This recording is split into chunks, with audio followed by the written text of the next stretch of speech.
It is now widely accepted that infrastructure investments have been one of the main drivers of China's rapid economic growth. This naturally leads us to ask a few questions. What have been its financing sources? Who have been the major infrastructure developers? A macro level explanation points to the savings and investment rate in the mid 40s as a share of the GDP for a long period of time, and a repressed financial system where directed credit flows have been the norm. In fact, the recent reduction in infrastructure investments in an effort to rebalance growth and slow down debt accumulation is often raised as a reason for the recent slowdown in the country's growth rates. The financing has come from a combination of budgetary support, directed lending by public sector banks, off balance sheet bond issuance by local government financing vehicles (LGFVs), and long term land leasing by provincial and local governments. The major share, over three fourths, of resources have come from self raised funds of local governments through retained earnings from local governments, state owned enterprises, land leases, and LGFV debt.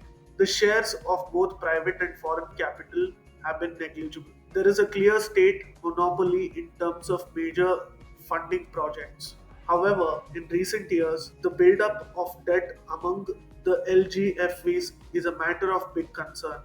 Further, real estate's critical role as a direct and indirect source of capital for local governments has meant that the efforts to deflate the property bubble risk triggering local government financial troubles. The risk that private players usually hedge through other means are here completely absorbed and borne by the local governments. The public sector driven nature of the infrastructure investments naturally raises questions about their cost effectiveness and relevance, besides the associated surge in off balance sheet public debt. While for a country of its size and growing at that pace, there will always be the build it and they'll come share of investments.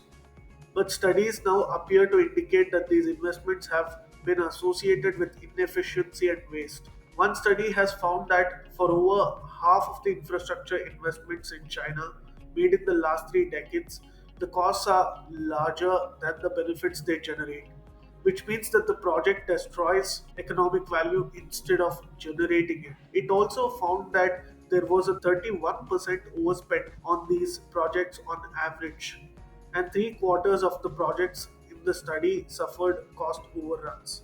This points to the Chinese infrastructure investments being no less immune from the problems that afflict large projects. The case of China is a classic study in the dangers of over-reliance of state in matters of critical infrastructure needs of the country. When the state overreaches and acts as the monopolist in infrastructure, these difficulties are bound to arise in states like China.